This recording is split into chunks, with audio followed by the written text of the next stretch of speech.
Husband left me for my mom, then came crawling back when he found out she didn't inherit anything and I got it all. Hi, I'm in a pickle right now because of my deranged mother and equally stupid soon-to-be ex-husband who have teamed up to absolutely destroy my peace of mind just for their own greed. I wish I could talk about this to the people I'm friends with, but this feels just too personal and embarrassing to discuss with anyone I know in real life, and trust me, y'all will know why I'm saying that once I tell you guys what I'm going through. I don't have much family to speak of, so I can't exactly talk to anyone else either.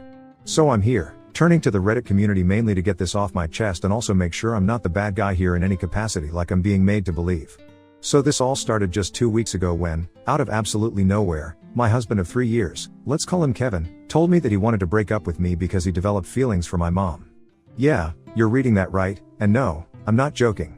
Believe me, I was just as taken aback as you guys probably are right now, and definitely a lot more disgusted when he confessed when he told me that he'd been having an affair with her for 3 months now.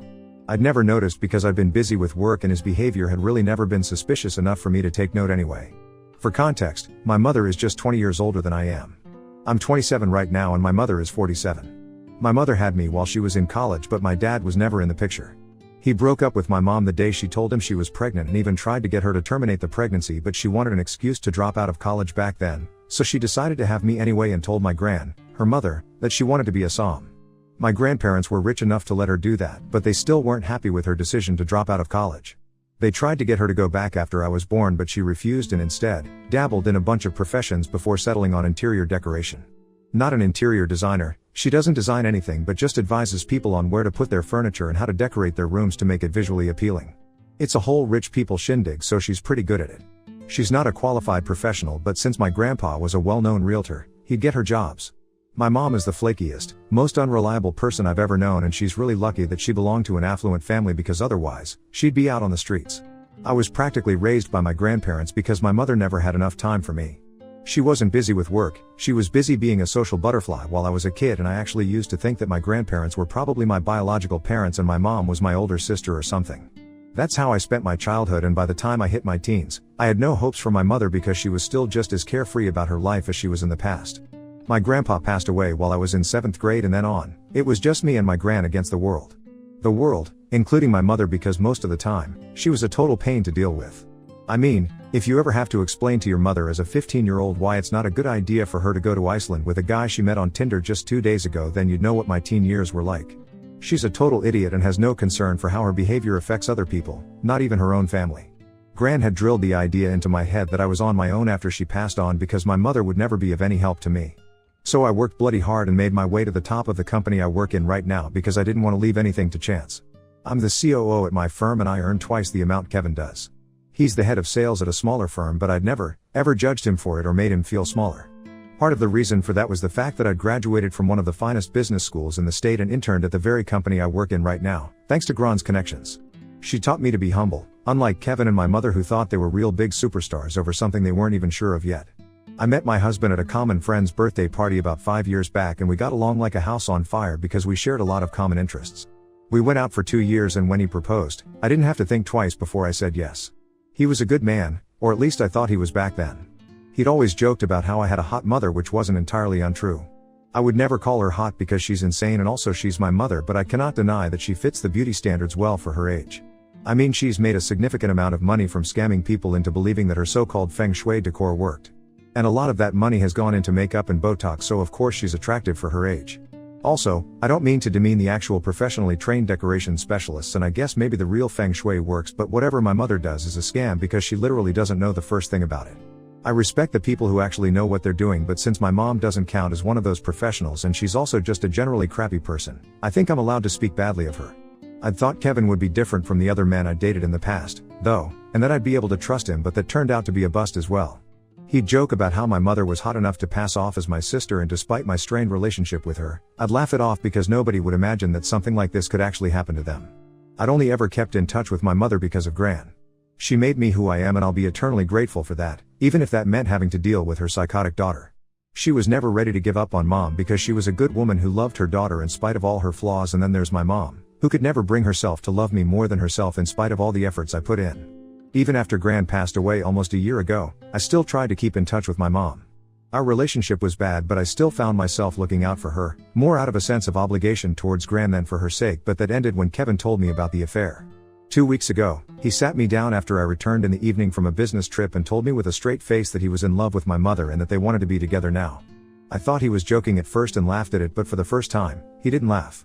He went on to tell me, in great detail, how he and my mom had been fooling around behind my back for 3 months.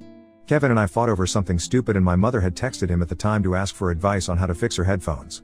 That's how they got to talking, and slowly it turned into something more than a friendship.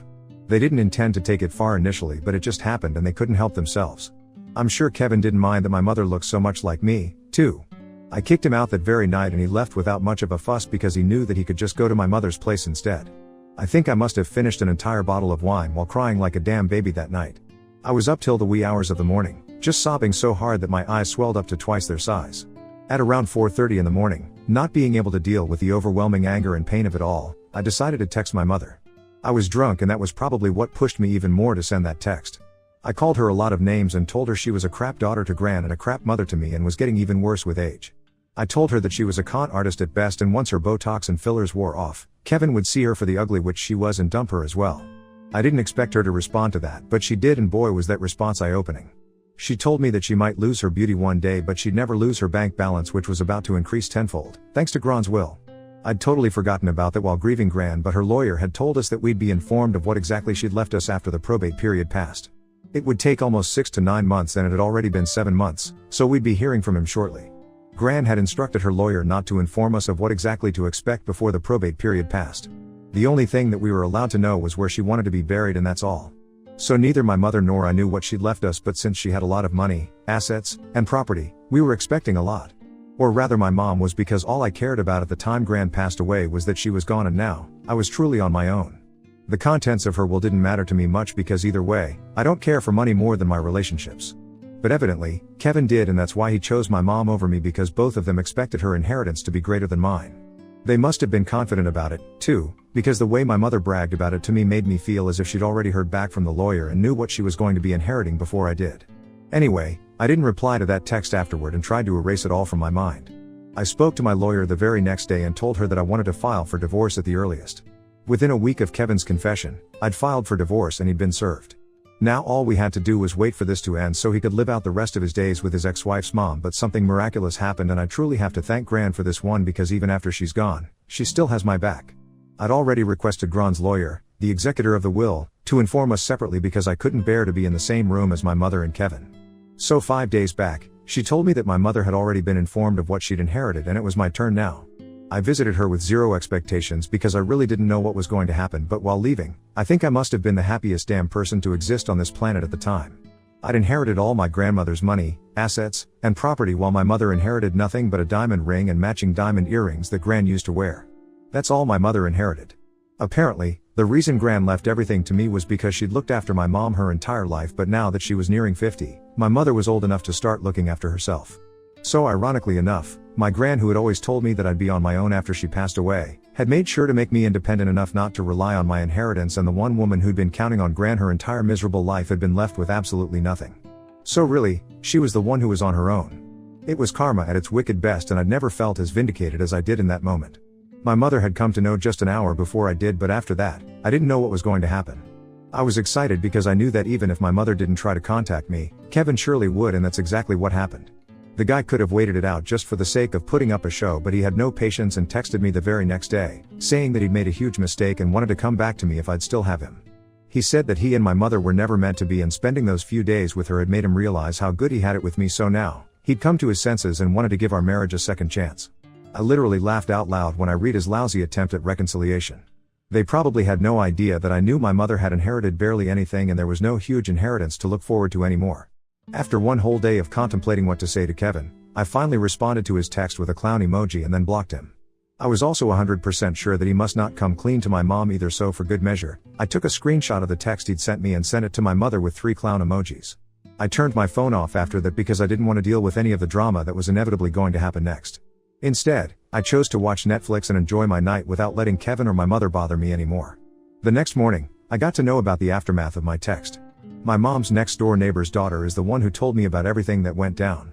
My mom still lives in the house I grew up in, FYI. My grandpa had left that house to his wife and daughter to live in, so after Gran's passing, my mother continued to live there. The neighbor's daughter and I are friends, so she was quite candid with me and told me that around 10, she started hearing a lot of yelling from my mom's place, but nobody bothered to check because their family knew what kind of person my mom was and didn't like her one bit. Then there was screaming all of a sudden, and that's what finally brought them out. My crazy mother had physically kicked Kevin out of the house, and he was lying on the pavement while my mother threw all sorts of stuff at him and screamed the most vile, disgusting things at him.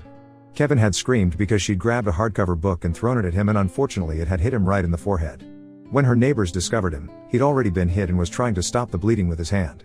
It was a deep gash and he'd had to get 5 stitches for it, which was pretty horrifying to hear. He also pressed charges against my mother, and while she only had to pay a huge fine because it was a misdemeanor at most, it was still scary because Kevin was actually badly hurt. She hadn't intended for him to get so hurt, and neither had she been in her senses at the time, so the cops let her off easily. It also helped that she had a really good lawyer and was friends with the DA's wife. Of course, my mother blamed me for it once she got back home and texted me a bunch of horrible things from her second number that I hadn't blocked, which I've been trying my best to ignore, but I really can't help wondering if what happened really was my fault or not. What Kevin and my mother did to me is definitely unforgivable, but now, I feel like I should have just counted my own blessings instead of trying to meddle in their lives to mess with them. What I did was out of spite and anger too, and it's not like I'm proud of it or whatever.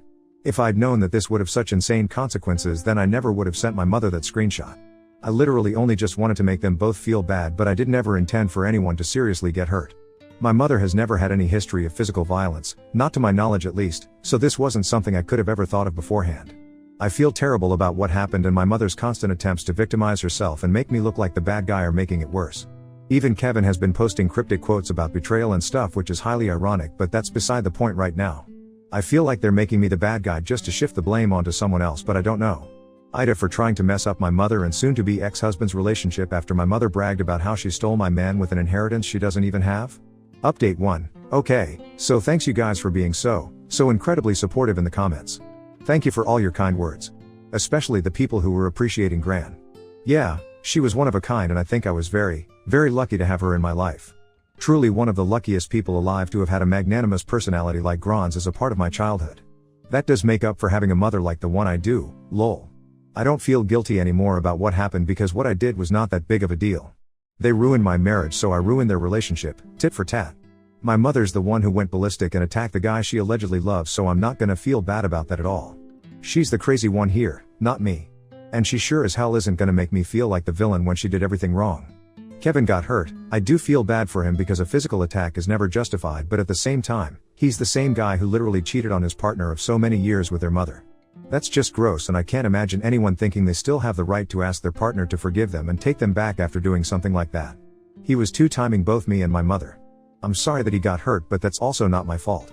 Not my fault and not my problem either, so I've decided to block all of them on every single platform that exists. Heck, I even blocked my mother on PayPal. So you know it's serious, haha. On a serious note, though, I've also been thinking about a restraining order because my mother lost it. There's no telling what she might get up to next, and if she's annoyed at me for ruining her relationship, she might come for me next. I don't want that, but neither do I want to give up the home and career I've worked for so long and relocate just because my mother's crazy. So a restraining order is my best bet to protect myself against that psycho dinosaur now. I just hope it doesn't come to that. Update 2. It seems that I might have to file for a restraining order after all. I'd ignored my mother altogether for almost 2 weeks and was beginning to move on. Kevin had also responded to my divorce petition and he wasn't contesting it, so it felt like things were falling back into place, and with copious amounts of therapy and self-love, I'd finally get over this nasty incident. Unfortunately, my mother decided to return to terrorize me, and yesterday, I found her waiting for me in my front yard right outside my door. I'd just come back home after a long day of work and I was in no mood. I told her to get away or I'd call the police from inside the car, but she didn't budge and instead told me that I could try whatever I wanted to, but she wasn't going to move until she had a word with me about the inheritance. I told her she could speak to me from a distance because I was curious to know what she wanted to say. So she told me very plainly that she wanted half of whatever I'd inherited because it was fair since Gran was her mother and not just my grandma. I actually laughed in her face and told her that she was the last person who should be talking about what's fair. Then I told her to get out because I wasn't giving her jack and dialed 911 in case she tried anything funny. She glared at me, then started walking towards my car, and I instinctively rolled up my windows. I did it just in time too, because as soon as she came close to the car, she gave it one swift kick in the passenger side panel and dented it. I saw the dent only after I got out of the car, which I didn't do until I'd watched her get into her own car and drive away a considerable distance. I photographed it for evidence, and I'd already have the security footage from the cameras outside my house to prove that my mother had caused the dent. Then, I called my lawyer and told her what had happened and said that I wanted to file a restraining order against my mother as well. So now, That's happening as well. I guess my mother just doesn't like the idea of living a peaceful life and has to screw things up all the time. I did try to file a police report for it, but since she's friends with the DA's wife, the precinct head told me that his hands were tied and he couldn't help the situation. It's fine though, because at least I have the security footage and she can't change that. It shows her face and everything as well. I've even downloaded it and backed it up on my laptop so that I don't lose it at any point. The next couple of days are going to be stressful as hell with all the trips I'll have to take to court, but at least I'll get rid of these people. Update 3. Hey, everyone. It's been busy lately with the divorce proceedings and everything. We're in the middle of settlement negotiations right now and it's so damn frustrating. At least I managed to get a restraining order against my mother last week, so that's done with. Phew. Kevin and his lawyer have concocted a bunch of lies, so I'm trying to put together all the proof of him cheating for the next meeting, and hopefully, that'll be an end to this. It's annoying, but I'm going to therapy regularly to deal with my anger and process it so it doesn't get in the way of my daily life. If I've learned anything from this, it's that I don't want to end up like my crazy mom. I just had to vent here for a while, but I feel better now and I guess I'll be back whenever the divorce is finalized. For now, this is it.